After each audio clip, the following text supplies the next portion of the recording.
After my marriage, I lived with my wife in another part of London. My friend, Sherlock Holmes, continued to live in his apartment in Baker Street. One day, in the autumn of 1890, I decided to visit my friend. But when I arrived at his apartment, I found he already had a visitor. This visitor was an old man. He was fat, with a red face. But the most unusual thing about him was his hair. The colour of the old man's hair was bright red. "I'm sorry, Holmes," I said. "I didn't know you were busy. I'll wait in the next room." But Holmes didn't want me to leave. He pulled me into the room and closed the door. "This is my friend, Dr. Watson," he said to the old man. "Dr. Watson has helped me with many cases. Perhaps he can also help me with yours." "I'm very interested in your cases, Holmes," I said. "This is Mr. Jabez Wilson," went on Holmes. The old man nodded to me. "Mr. Wilson has come to me with a very unusual story.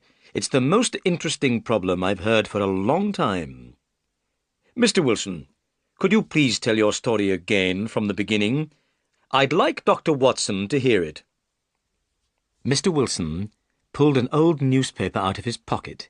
He opened the paper on his knees and turned to the advertisement page. He ran his finger down the advertisements and pointed to one of them. "Here," he said. "This is how everything began. Read it for yourself, Dr. Watson." I took the newspaper from Mr. Wilson. It was the Morning Chronicle and was 2 months old. I read the advertisement. "The Red-Headed League. Another vacancy is open for someone wishing to become a member of the League. Salary, £4 a week. All red-headed men over 21 years old should come on Monday at 11 a.m. to this address: Duncan Ross, The Red-Headed League, 7 Pope's Court, Fleet Street, London." The picture sequence from the cinema has finished. You can look at it once more if you want. "What a strange advertisement," I said. "Whatever can it mean?" Holmes laughed. "It's very unusual, isn't it?" he said. "And now, Mr. Wilson, tell us your story." "Well," began Mr. Wilson, "I have a small shop in Saxe-Coburg Square in the City of London. But business hasn't been good for some time, and I don't make much money any more. I used to have 2 assistants, but now I can only pay 1. My assistant is very interested in learning the business, so he's willing to work for half pay." "That's very unusual," said Holmes. "What's the name of your assistant?" "Vincent Spaulding," replied Mr. Wilson. "He's an excellent assistant, but he does do one unusual thing. Spaulding's very interested in photography and takes a lot of photographs. He develops these photographs himself in the cellar of my shop. When he isn't working, he spends all his time down there." "Go on," said Holmes. "We live very quietly," continued Mr. Wilson. "I don't go out very much, and I don't read the newspapers. One day, 8 weeks ago, Spaulding came to me with a newspaper in his hand. It was the same newspaper that I showed you, Dr. Watson. "Mr. Wilson," said Spaulding, "I wish I were a red-headed man." "Why?" I asked in surprise. "Well, here's another vacancy in the Red-Headed League," replied Spaulding. "The Red-Headed League?" I asked. "What's that?" Spaulding looked at me and laughed. "Haven't you ever heard of the Red-Headed League?" he said. "You could become a member and make a lot of money." "Well, when I heard that," said Mr. Wilson, "at once I became very interested. I needed more money, so I asked Spaulding to tell me more about this Red-Headed League." "I think," said Spaulding, "the league was started by an American called Ezekiah Hopkins. Ezekiah Hopkins was a very rich man and enjoyed doing unusual things. Hopkins was red-headed himself and liked all other red-headed men, so when he died, he left his money in his will to help red-headed men. The money was used to start the Red-Headed League. When a man became a member, he would be paid an excellent salary for very little work. "And now," said Spaulding, showing me the advertisement again, "here's another vacancy in the League. Why don't you go to Pope's Court, Mr. Wilson? I'm sure you could become a member." "Now, as you see, gentlemen," continued Mr. Wilson, "the colour of my hair is bright red, so I thought I could easily become a member of this red-headed League. Vincent Spaulding seemed to know a lot about the League, so I asked him to come with me to the address in the advertisement. We closed the shop for the day and set off for Pope's Court, Fleet Street." The picture sequence from the cinema has finished. You can look at it once more if you want. Holmes rubbed his hands together and smiled. "Your story is very interesting, Mr. Wilson," he said. "Please go on." "When we arrived in Fleet Street," said Mr. Wilson, "we saw a strange thing. The whole street was full of red-headed men. They had all come to answer the advertisement. When I saw how many men were waiting, I wanted to go home, but Spaulding wouldn't let me. He pushed and pulled me through the crowd. At last, we reached the stairs leading up to the office in Pope's Court. A small man was sitting behind a table. The colour of this man's hair was a brighter red than my own. "This is Mr. Jabez Wilson," said my assistant. "He has come about the vacancy in the League." The small man looked carefully at my hair. He looked at it for such a long time that I began to feel uncomfortable. Suddenly he bent forward and grabbed my hair with both hands. He pulled at it until I cried out in pain. "I'm sorry I hurt you," said the man. "Your hair is a wonderful colour, but I had to make sure you weren't wearing a wig. I had to find out if your hair was real."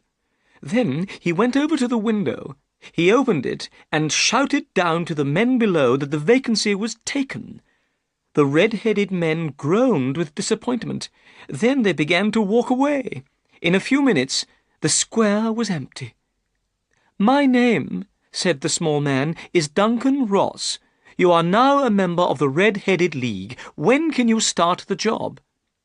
"Well, that's going to be difficult," I replied. "I have a business already." "Oh, don't worry about that, Mr. Wilson," cried Spaulding. "I can look after the business for you." Now, I knew that my assistant was a good worker and would look after my business well. So I asked Duncan Ross, "What are the hours of work?" "Every day between the hours of 10 o'clock and 2 o'clock," replied Mr. Ross. "The pay is £4 a week. But you must not leave the office at any time between 10 and 2. If you leave for any reason, you'll lose your pay." "I understand," I said. "And what is the work?" "Copying out the Encyclopaedia Britannica. The first book of it is over there. Will you be able to start work tomorrow?" "Certainly," I said. "Then goodbye, Mr. Wilson. I hope you enjoy your work." I went home with Vincent Spaulding. I was very pleased. It was an easy job to copy out the Encyclopaedia Britannica, and the pay was excellent. Next morning, when I arrived at the office, Duncan Ross was waiting for me. I started copying out the encyclopedia, beginning with subjects under the letter A. Sometimes Mr. Ross left the room, but he kept coming back to see me. At 2 o'clock he told me I had worked well. He was very pleased. Then I left, and he locked the office door behind me. The same thing happened every day for 8 weeks. Every morning I began work at 10, and every afternoon I left at 2. Every Saturday I was given £4 for my week's work. At first, Mr. Ross came into the office to watch me work, but after a time he stopped coming. However, I was afraid to leave the office. I didn't want to lose my pay. But suddenly everything came to an end. "To an end?" asked Holmes. "Yes. This morning I went to work as usual at 10 o'clock, but the door was locked, and on it was this card." Mr. Wilson held up a small piece of white card. This is what it said: "The Red-Headed League is finished. The 9th of October, 1890. The picture sequence from the cinema has finished. You can look at it once more if you want. Holmes and I looked at the piece of white card. Then we looked at Mr. Wilson's face. He looked very disappointed and upset, but there was also something rather funny about the Red-Headed League. Suddenly, we both began to laugh. "I don't think this is funny," cried Mr. Wilson angrily. "Perhaps I should take my case somewhere else." No, said Holmes. Your case is most interesting and unusual. What did you do when you found the card on the door?" "I was extremely surprised," replied Mr. Wilson. "I didn't know what to do. I went to all the offices in the building. I asked if anyone knew anything about the Red-Headed League, but no one had ever heard of Duncan Ross. At last, I went home to Saxe-Coburg Square. I told Vincent Spaulding what had happened. Spaulding said that if I waited, perhaps the League would write to me. Perhaps they would explain everything in a letter. But I didn't want to wait. I've lost a good salary of £4 a week. I want to find out about this League and why they did this to me. Mr. Holmes, I've heard you help people when they are in trouble. That's why I've come to you." "You've done the right thing," said Holmes. "I'll be happy to help you, Mr. Wilson. But first, I want to ask you some questions. Your assistant, Vincent Spaulding, how long had he been with you before he saw the advertisement?" "About a month." "How did he get the job as your assistant?" "I advertised the vacancy for an assistant. He came for the job. I chose him because he looked a good worker. Also, he said that he would work for half pay." "What does Spaulding look like?" "He's small, and he moves very quickly. He's about 30 years old, and has a white mark on his forehead." Holmes sat up straight in his chair. He was very excited. "Tell me," he said, "is there anything unusual about Vincent Spaulding's ears?" "Yes," replied Mr. Wilson. "They have holes in them for earrings. He told me a gypsy did this when he was a boy." Holmes sat back in his chair. He was thinking carefully. I guessed Holmes already knew something about Vincent Spaulding. "Is Spaulding still working for you?" asked Holmes. "Yes," said Mr. Wilson. "I've left him at the shop." "Good. Mr. Wilson, I need a couple of days to investigate this case. I hope to solve the mystery by Monday." After Mr. Wilson had left, Holmes turned to me.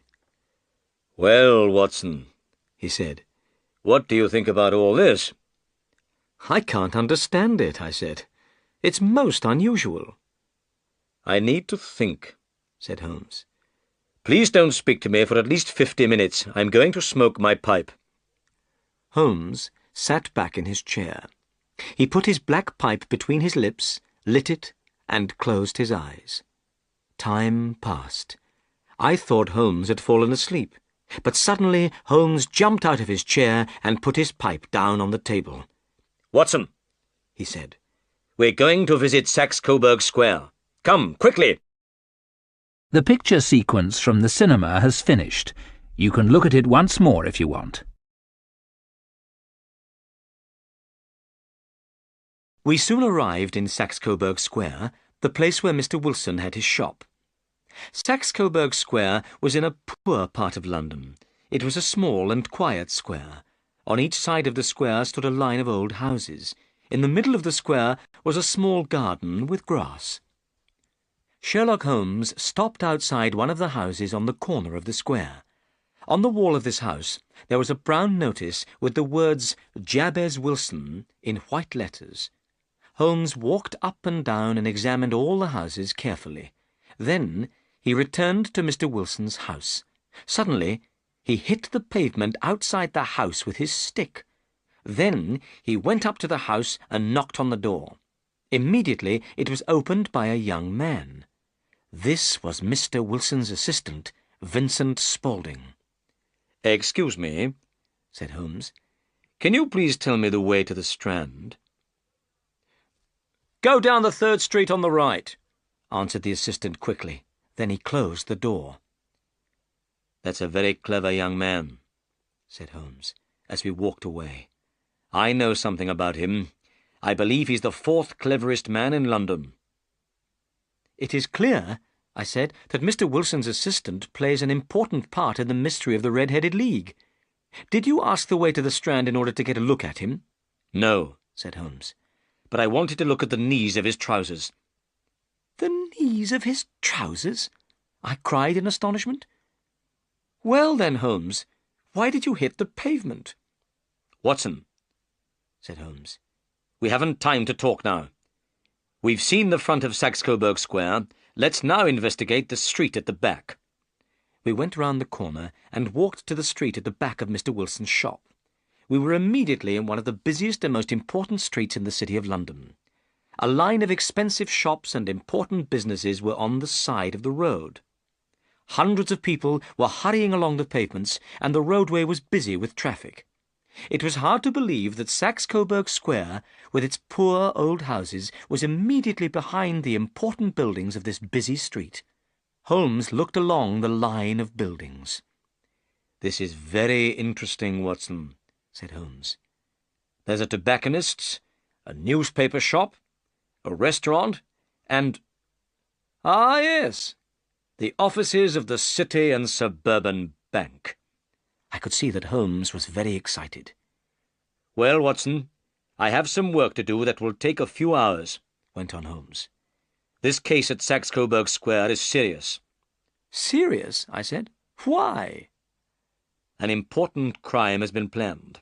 I think we'll be in time to stop it, but I'll need your help tonight." "At what time?" 10 o'clock. "Then I'll be at your apartment at 10. "Good. And, Watson, there may be some danger, so please bring your gun with you." I said goodbye and went home. I thought about everything that had happened. It was a very strange case, and I did not understand what was happening.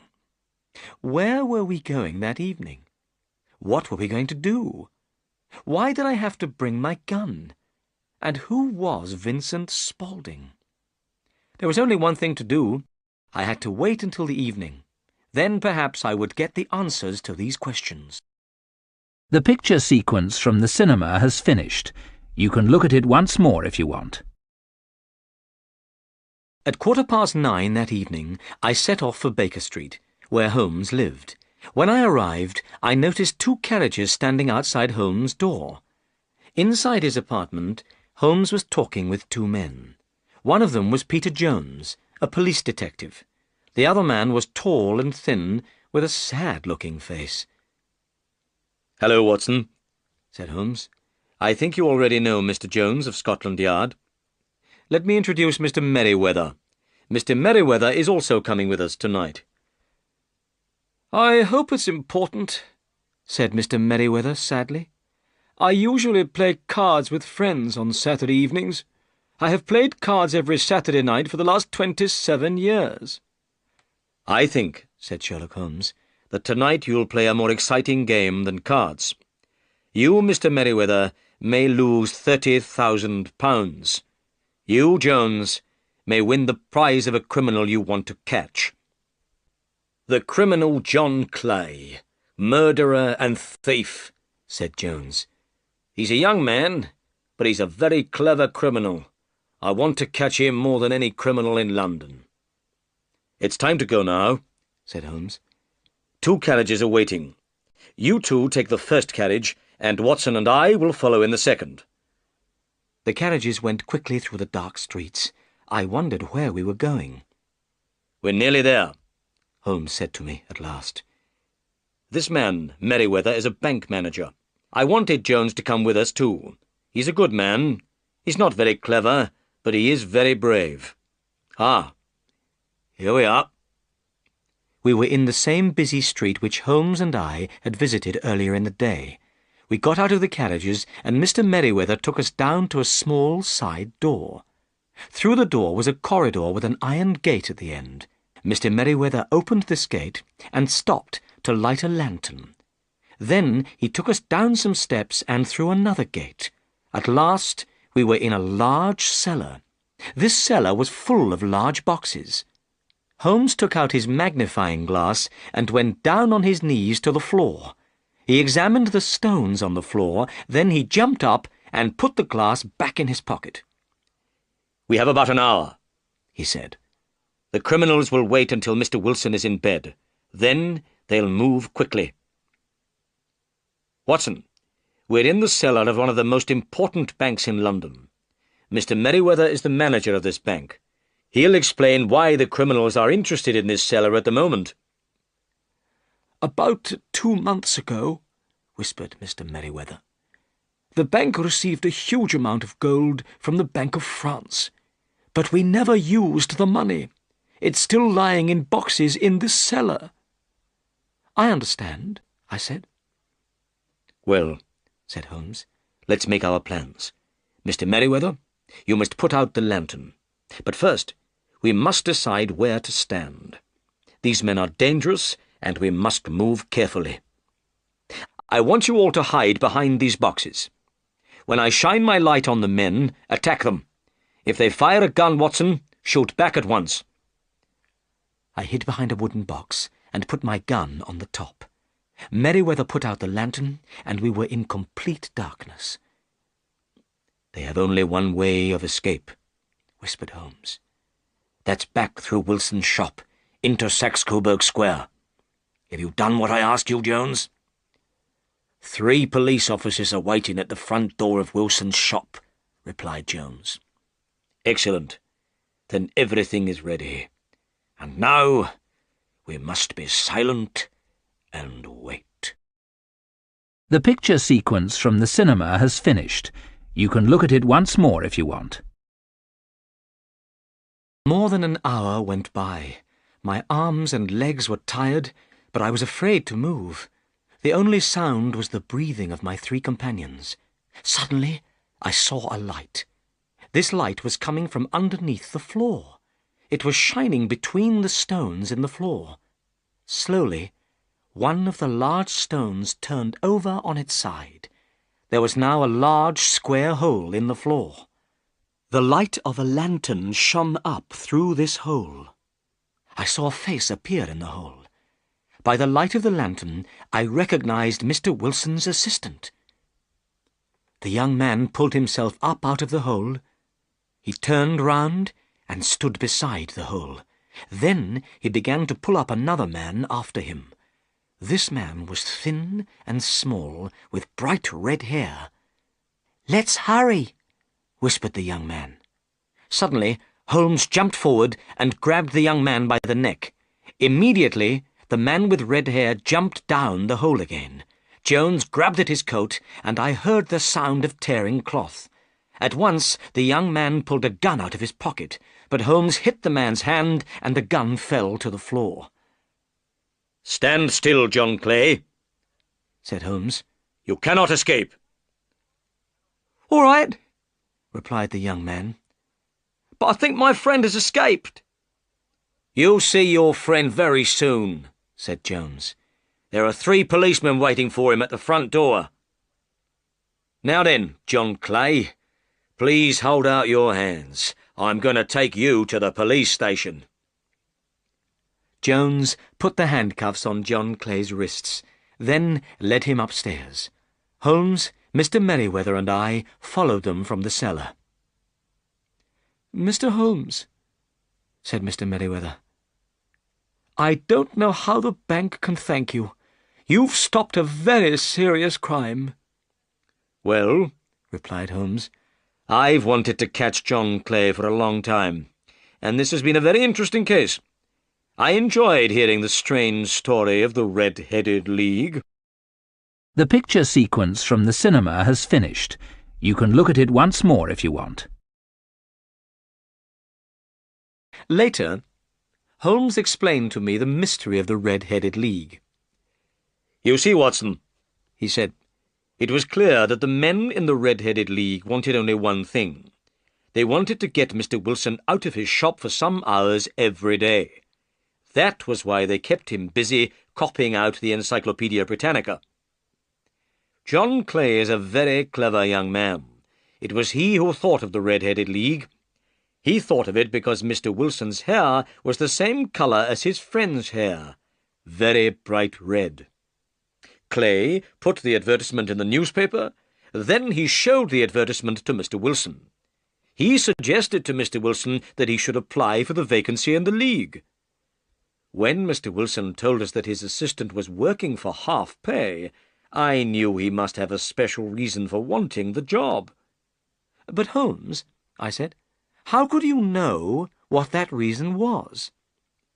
Mr. Wilson's business is small, explained Holmes. There was nothing inside his house to attract criminals, so I knew it must be something outside the house. What could it be? Mr. Wilson told us that Vincent Spaulding, or John Clay, spent many hours in the cellar. The cellar. He was doing something in the cellar.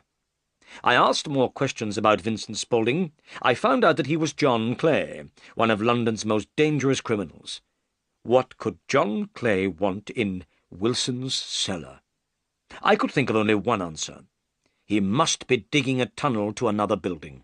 Then we visited Saxe-Coburg Square, and I surprised you by knocking on the pavement with my stick. I wanted to find out exactly where the cellar was. I knew from the sound my stick made that there was no cellar in front of the house. Then I rang the doorbell, and Clay answered it. I saw that the knees of his trousers were dirty. Clearly he had been digging for many hours. But what was he digging for? I walked round the corner, saw the City and Suburban Bank, and knew that I had solved the problem. When you went home, I visited Jones and Mr. Merriweather and asked them to come with us tonight. How did you know the criminals would try to rob the bank tonight? I asked. When they closed the Red-Headed League office, said Holmes, I knew the tunnel was finished. The criminals were ready to move. Today is Saturday. No one would come to the bank until Monday. If they took the gold tonight, they would have 2 days for their escape. Excellent, Holmes, I cried. You have been very clever. You have solved another difficult case.